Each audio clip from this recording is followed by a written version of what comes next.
Our next topic is heat production from electric power. നമുക്കറിയാം, നമ്മുടെ വീടുകളിലും മറ്റും ഉപയോഗിക്കുന്ന പല ഹീറ്റിംഗ് എക്യുപ്മെൻസും, ഉദാഹരണത്തിന് അയൺ ബോക്സ്, വാട്ടർ ഹീറ്റർ, അതുപോലുള്ള ഹീറ്റിംഗ് അപ്ലിക്കേഷൻസ് ഉപയോഗിച്ച് വർക്ക് ചെയ്യുന്ന ഇൻസ്ട്രുമെൻസിന് അല്ലെങ്കിൽ കമ്പോണൻസിന് ഇലക്ട്രിക് പവർ ഉപയോഗിച്ചാണ് ഇതെല്ലാം വർക്ക് ചെയ്യുന്നത്. ഒരു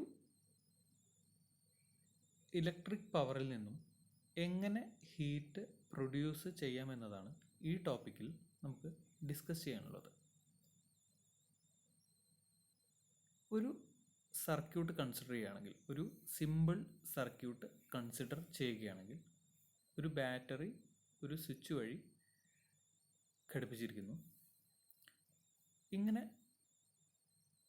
ഉള്ള ഒരു സർക്യൂട്ടിൽ ഇലക്ട്രോൺസിൻ്റെ ഫ്ലോ വഴിയാണ് അവിടെ കറണ്ട് രൂപപ്പെടുന്നത്. ഈ വയർ എന്ന് പറയുന്നത് ഒരു കണ്ടക്ടർ ആണെങ്കിൽ, ഈ വയർ ഒരു കണ്ടക്ടർ ആണെങ്കിൽ, ആ കണ്ടക്ടറിലെ ആറ്റംസിന് അല്ലെങ്കിൽ കണ്ടക്ടറിലെ ആറ്റംസ് കാരണം ഇലക്ട്രോൺസിന് ഫ്ലോ ചെയ്യാൻ ഉള്ള ഒരു റെസിസ്റ്റൻസ് അല്ലെങ്കിൽ ഒപ്പോസിങ് ഫോഴ്സ് അവിടെ ഉണ്ടായിരിക്കും. ഈ കണ്ടക്ടറിലെ ആറ്റംസ് കാരണം ഇലക്ട്രോൺസിന് ഫ്ലോ ചെയ്യാനുള്ള, ഇലക്ട്രോൺസിൻ്റെ ഫ്ലോയ്ക്ക് എതിരായി ഒരു ഒപ്പോസിങ് ഫോഴ്സ് അവിടെ ഉണ്ടായിരിക്കും.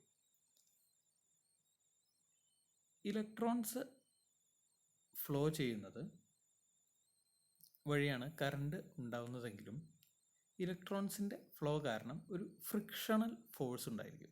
കാരണം കണ്ടക്ടറിലെ ആറ്റംസിൽ ഈ ഇലക്ട്രോൺസ് പോയി കൊളൈഡ് ചെയ്യുകയാണെങ്കിൽ അല്ലെങ്കിൽ കൊളീഷൻ സംഭവിക്കുകയാണെങ്കിൽ അവിടെ ഒരു ഫ്രിക്ഷണൽ ഫോഴ്സ് ഉണ്ടായിരിക്കും. ഈ ഒരു ഫ്രിക്ഷണൽ ഫോഴ്സ് കാരണം ആ കണ്ടക്ടറിൽ ഹീറ്റ് ഡെവലപ്പ് ചെയ്യുന്നു.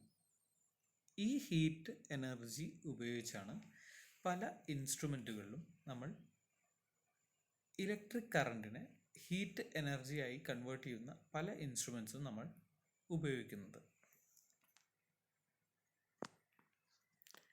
യൂട്ടിലൈസേഷൻ ഓഫ് ഇലക്ട്രിക് പവർ നമുക്കറിയാം, മുന്നേ പഠിച്ചിട്ടുണ്ടായിരിക്കും. ജൂൾസ് ഫസ്റ്റ് ലോ സൂചിപ്പിക്കുന്നത്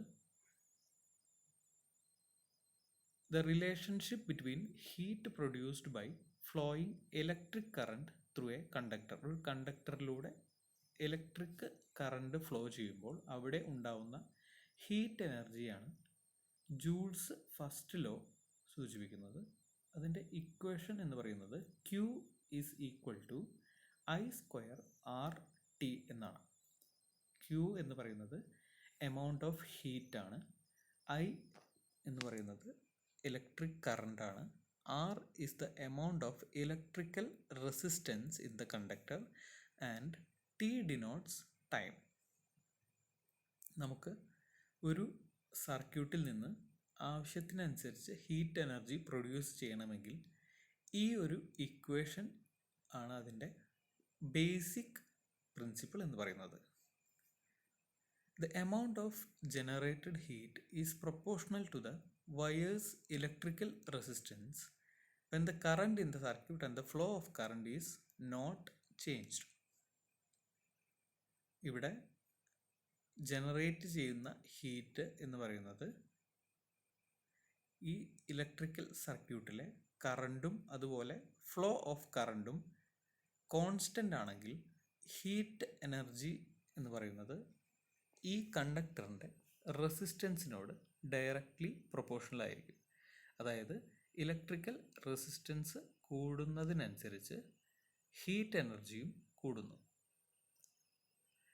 അതുപോലെ തന്നെയാണ് കറണ്ടിൻ്റെ കേസും. അതുപോലെ ടൈമിൻ്റെ അല്ലെങ്കിൽ ടൈം ഓഫ് ഫ്ലോ എടുത്തു കഴിഞ്ഞാലും ഇതേ ഇക്വേഷൻ തന്നെയാണ് നമുക്ക് ലഭിക്കുന്നത്. Q is equal to I²RT.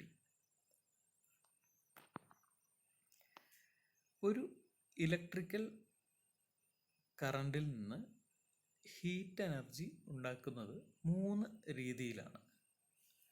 First one resistance heating, second one induction heating and third one dielectric heating.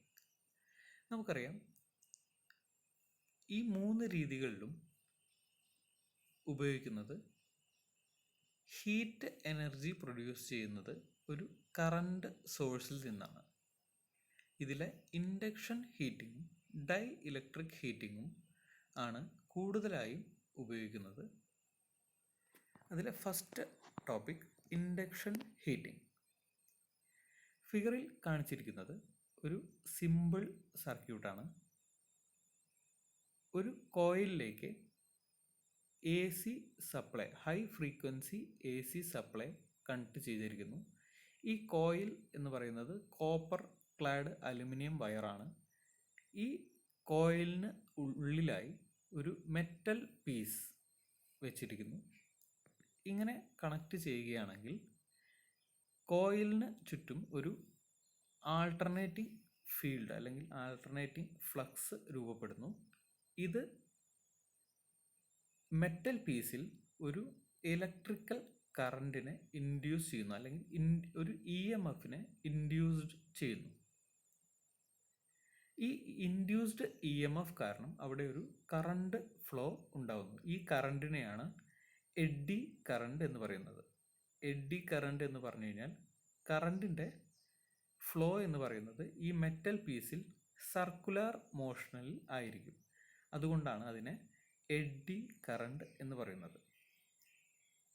ഇവിടെ ഉപയോഗിക്കുന്ന വർക്കിംഗ് പ്രിൻസിപ്പിൾ എന്ന് പറയുന്നത് ഇലക്ട്രോ മാഗ്നറ്റിക് ഇൻഡക്ഷൻ ആണ്. അത് കാരണം തന്നെ ഈ മെറ്റൽ പീസിലൂടെ കറണ്ട് പാസ് ചെയ്യുമ്പോൾ അവിടെ ഹീറ്റ് എനർജി ഉണ്ടാവുന്നതിന് ഇൻഡക്ഷൻ ഹീറ്റിംഗ് എന്ന് പറയുന്നു.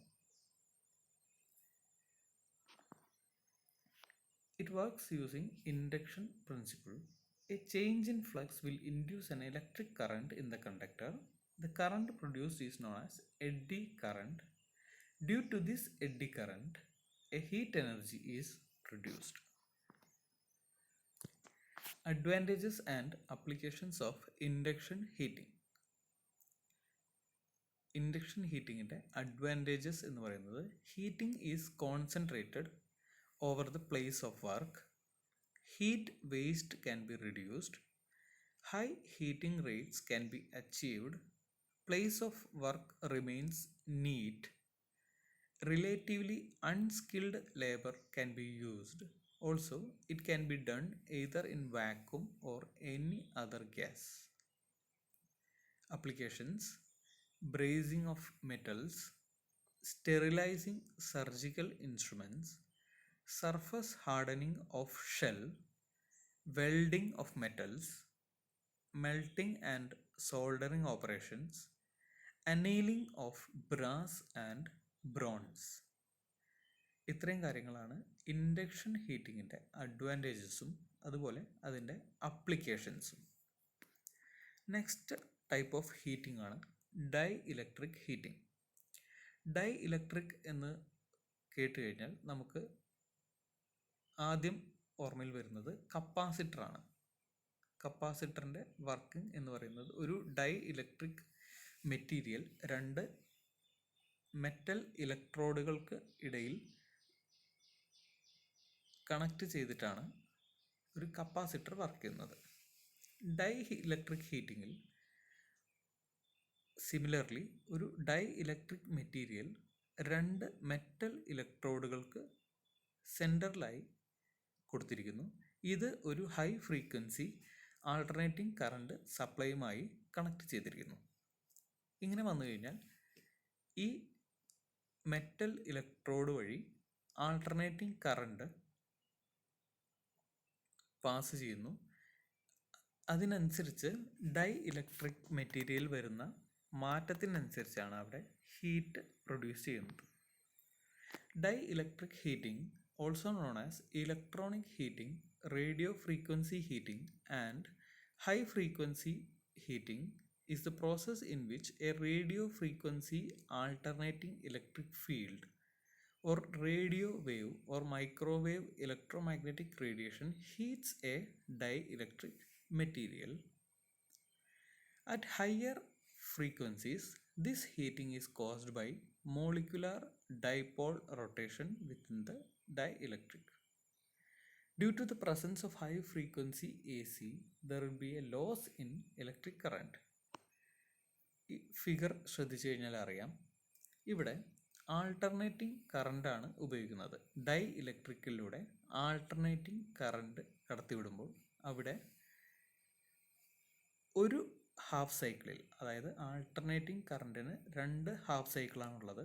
ഒന്ന് ഒരു ഡയറക്ഷനിലും മറ്റൊന്ന് മറ്റൊരു ഡയറക്ഷനിലും. അതിലെ ആദ്യത്തെ ഹാഫ് സൈക്കിളിൽ ഈ ഡൈ ഇലക്ട്രിക് മെറ്റീരിയലിലെ മോളിക്യൂൾസ് എന്ന് പറയുന്നത്, മോളിക്യൂൾസിൻ്റെ അറേഞ്ച്മെൻറ്റ് ആദ്യം കൊടുത്തതുപോലെയായിരിക്കും. ഡ്യൂറിങ് 1 ഹാഫ് സൈക്കിൾ പോസിറ്റീവ് ടെർമിനലിനോട് അടുത്തേക്ക് നെഗറ്റീവ് അയോൺസ് വന്ന് നിൽക്കുകയും പോസിറ്റീവ് അയോൺസ് അതിൽ നിന്ന് റിപ്പൽ ചെയ്ത് നിൽക്കുകയും ചെയ്യുന്നു. അതായത് ആദ്യം കാണിച്ചിരിക്കുന്ന ഓർഡറിലായിരിക്കും ആദ്യത്തെ ഹാഫ് സൈക്കിളിൽ, ആൾട്ടർനേറ്റിംഗ് കറണ്ടിൻ്റെ ആദ്യത്തെ ഹാഫ് സൈക്കിളിൽ ഡൈ ഇലക്ട്രിക്കിനുള്ളിലെ മോളിക്യൂൾസിൻ്റെ അറേഞ്ച്മെൻറ്റ് എന്ന് പറയുന്നത്. ഡ്യൂറിങ് അനദർ ഹാഫ് സൈക്കിൾ, മറ്റൊരു ഹാഫ് സൈക്കിളിൽ, അതായത് ഓപ്പോസിറ്റ് ഡയറക്ഷനിലാണ്, അതുകൊണ്ട് അവിടെ പോസിറ്റീവ് സൈഡും അതുപോലെ നെഗറ്റീവ് സൈഡും ചേഞ്ച് ചെയ്യുന്നു. ആ സമയത്ത് പോസിറ്റീവ് അയോൺസ് ലെഫ്റ്റ് സൈഡിലേക്കും നെഗറ്റീവ് അയോൺസ് റൈറ്റ് സൈഡിലേക്കും കോൺസെൻട്രേറ്റ് ചെയ്യുന്നു. ഇത് കാരണം ഈ മോളിക്യൂൾസിൻ്റെ ഒരു മൂവ്മെൻറ്റ് കിട്ടുന്നു. ഈ മൂവ്മെൻറ്റ് കാരണം അവിടെ ഒരു കൈനറ്റിക് എനർജി, അതായത് ഓരോ റൊട്ടേഷനിലും ഡൈ ഇലക്ട്രിക്കിനുള്ളിലെ മോളിക്യൂൾസ് മൂവ് ചെയ്യുന്നത് കാരണം അവിടെ ഒരു കൈനറ്റിക് എനർജി പ്രൊഡ്യൂസ് ചെയ്യുന്നു. ഈ കൈനറ്റിക് എനർജിയാണ് ഹീറ്റ് എനർജിയായി കൺവേർട്ട് ചെയ്യുന്നത്. Due to the motion change due to alternating current, there will be a kinetic energy produced. This kinetic energy is converted to heat energy. ഈ ഒരു രീതിയിലാണ് ഡൈ ഇലക്ട്രിക് ഹീറ്റിങ്ങിലൂടെ heat produce ചെയ്യുന്നത്. Advantages and applications of dielectric heating. Advantages: uniform heating, low running cost, easy control method. Applications: food processing, chemical processing, wood processing, sterilization of food stuffs and medical supplies, electronic sewing. ഇത്രയും കാര്യങ്ങളാണ് induction ഹീറ്റിങ്ങിലും അതുപോലെ dielectric ഹീറ്റിങ്ങിൻ്റെയും advantages and applications.